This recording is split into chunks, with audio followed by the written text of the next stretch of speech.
प्यारे बच्चों, हम समझते हैं आज इलेक्ट्रिक फील्ड ड्यू टू हॉलोस्फीयर। हॉलोस्फीयर के द्वारा कितनी इलेक्ट्रिक फील्ड होती है।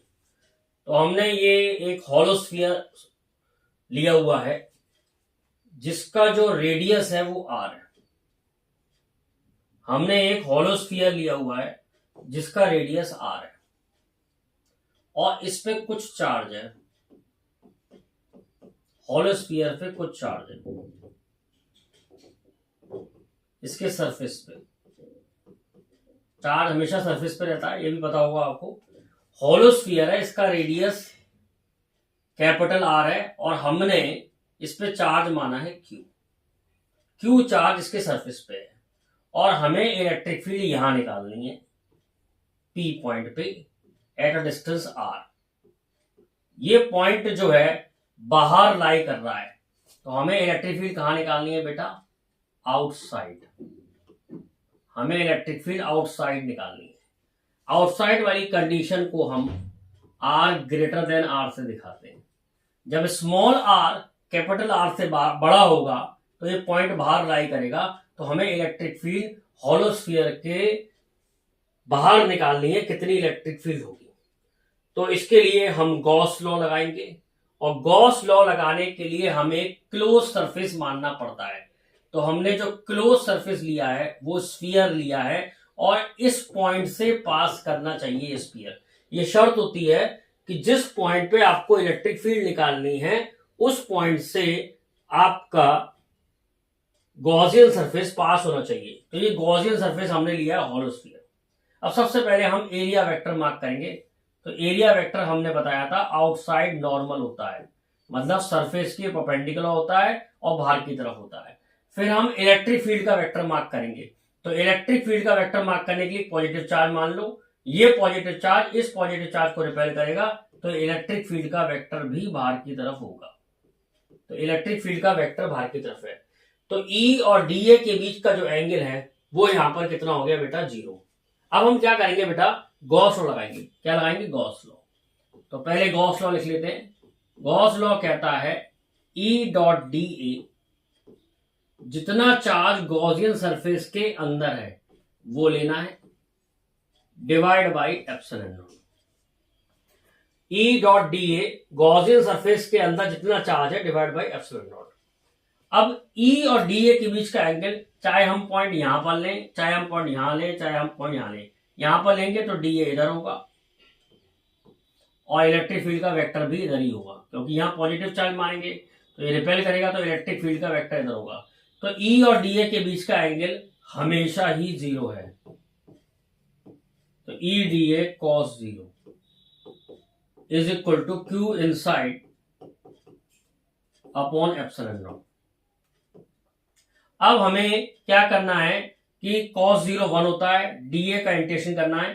तो E कांस्टेंट है, E तो बाहर आ गया इंटीग्रेशन के, तो E इंटीग्रेशन के बाहर आ गया, अंदर बचा dA is equal to Q inside.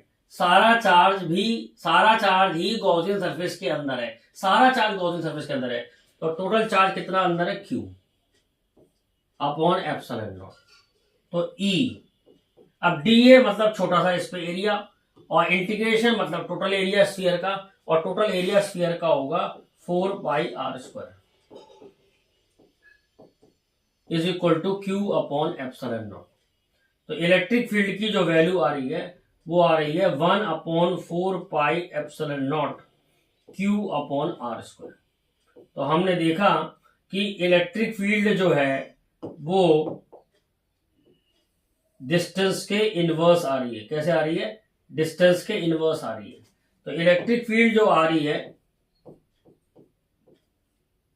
Outside, जो इलेक्ट्रिक फील्ड है वो r² के इनवर्स है। आउटसाइड जो इलेक्ट्रिक फील्ड है वो डिस्टेंस के इनवर्स है। अगर डिस्टेंस जो है 2 टाइम्स हो जाएगा तो इलेक्ट्रिक फील्ड 4 टाइम्स कम हो जाएगी। डिस्टेंस के स्क्वायर के इनवर्स आ रही है और ये इलेक्ट्रिक फील्ड हमारी पॉइंट चार्ज के बराबर भी आ रही है।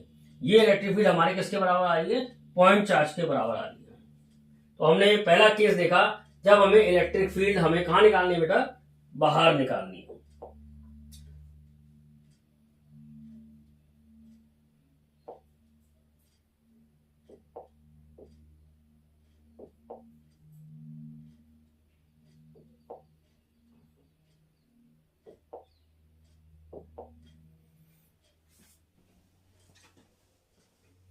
अब हम केस 2 देखते हैं।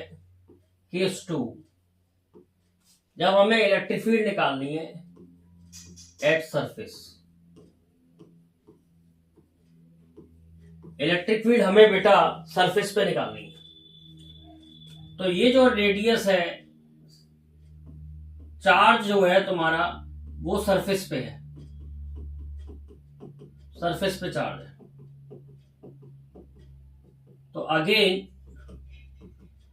अब हमें गॉसियन सरफेस लेना पड़ेगा उस पॉइंट से पास करता हुआ। तो हम गॉसियन सरफेस पे ही मान लेंगे, यानी पी पॉइंट पे हमें इलेक्ट्रिक फील्ड निकालनी है और गॉसियन सरफेस भी यहीं से पास हो रहा है सरफेस पे। तो यहां पर भी इलेक्ट्रिक फील्ड का वेक्टर इधर होगा और एरिया का वेक्टर इधर होगा। तो एंगल कितना हो गया? अभी भी एंगल 0 हो गया, इलेक्ट्रिक फील्ड और एरिया के बीच में एंगल 0 हो गया। तो गॉस लॉ क्या कहता है? ई डॉट डी ए, जितना चार्ज गॉसियन सरफेस के अंदर है डिवाइड बाई एप्सिलॉन नॉट। तो ई एंगल कितना है? 0। और अब सारा चार्ज ही गॉसियन सरफेस के अंदर है, क्योंकि गॉसियन सरफेस उसी पॉइंट से पास कर रहा है जहां पर चार्ज है सारा। तो सारा चार्ज गॉसियन सरफेस के अंदर है divide by epsilon not. E constant है, इंटीग्रेशन हमारा बच रहा है डीए का, cos 0 1 हो गया, Q अपॉन एप्सिलॉन नॉट ई। अब जो एरिया आएगा वो आएगा 4 पाई कैपिटल आर स्क्वायर, क्योंकि यही रेडियस स्फीयर का है और यही रेडियस गॉसियन सरफेस का है। तो कैपिटल आर और स्मॉल आर बराबर हो गए। तो इलेक्ट्रिक फील्ड की जो वैल्यू आ रही है वो आ रही है 1 upon 4 pi epsilon naught Q upon R square. तो देखो इलेक्ट्रिक फील्ड की वैल्यू सेम आई है जो पहले आई थी, बस फर्क इतना है कि अब जो है स्मॉल आर जो है वो कैपिटल आर के बराबर हो गया है। तो इलेक्ट्रिक फील्ड की वैल्यू सेम आई है जितनी की पॉइंट चार्ज की इलेक्ट्रिक फील्ड के बराबर होती है। यहां पर हम इस इलेक्ट्रिक फील्ड को देखो charge upon 4 pi R square, तो चार्ज अपॉन एरिया हो गया, ऐसे हम सिग्मा भी कह सकते हैं। सिग्मा अपॉन एप्सिलॉन नॉट आ रही है सरफेस पे इलेक्ट्रिक फील्ड। सिग्मा वही है surface charge density, charge upon area. Sigma हमारा वही है surface charge density, surface charge density. Sigma वही है surface charge density. Charge upon area, area में कितना है? 4 पाई आर स्क्वायर। तो चार्ज अपॉन एरिया को हम क्या ले सकते हैं? सिग्मा। तो सिग्मा अपॉन एप्सिलॉन नॉट आ रही है। अब लास्ट केस लेते हैं इनसाइड। इनसाइड मतलब चार्ज जो है बाहर है, होलोस्फीयर की चार्ज जो है वो बाहर है और हमें इलेक्ट्रिक फील्ड निकालनी है इस पॉइंट पे अंदर। कैपिटल आर जो है रेडियस ऑफ स्फीयर है और स्मॉल आर जो है वो रेडियस ऑफ गॉसियन सरफेस है। तो पॉइंट जो है वो स्फीयर के अंदर है, तो गॉसियन सरफेस भी अंदर से पास होना चाहिए, यानी कि उस पॉइंट से पास होना चाहिए जिस पर इलेक्ट्रिक फील्ड निकालनी है। अब हम गॉस लॉ लिखे बेटा। अब क्या आ रहा है Gauss law? E dot D A is equal to Q inside.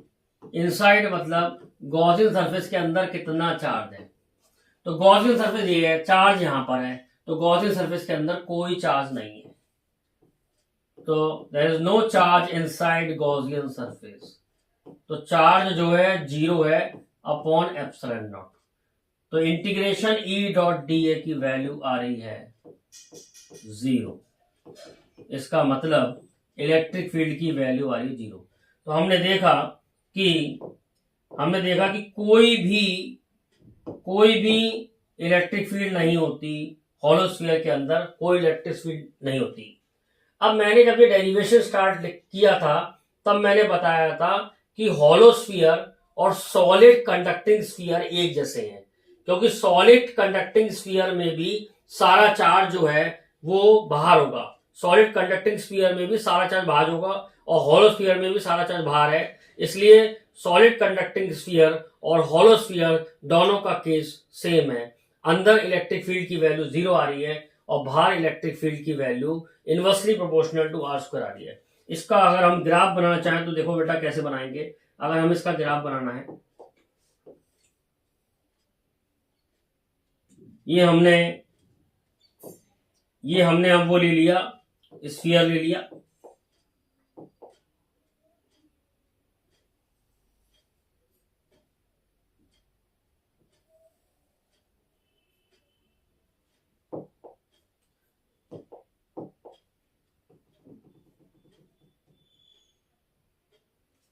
तो ग्राफ हमारा कैसा आएगा वो हम देखते हैं। हमें E वर्सेस R का ग्राफ बनाना है और ये जो रेडियस है ये कैपिटल R है। तो जब तक हम स्फीयर के अंदर हैं, जब तक हम स्फीयर के अंदर हैं तो इलेक्ट्रिक फील्ड की वैल्यू 0 आ रही है। इलेक्ट्रिक फील्ड की वैल्यू कितनी आ रही है? 0।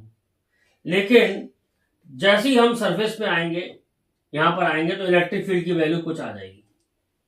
और जैसे जैसे हम आगे बढ़ते जाएंगे स्फीयर से आगे बढ़ते जाएंगे, वैसे वैसे इलेक्ट्रिक फील्ड की value inversely proportional to are square वाला ग्राफ आएगा। तो इलेक्ट्रिक फील्ड की वैल्यू कम होती जाएगी। तो हॉलो स्फीयर के अंदर इलेक्ट्रिक फील्ड नहीं होती, इसलिए 0 दिखाया है। और जैसे जैसे हम आगे बढ़ेंगे बाहर की तरफ, वैसे वैसे इलेक्ट्रिक फील्ड की वैल्यू कम होती जाएगी।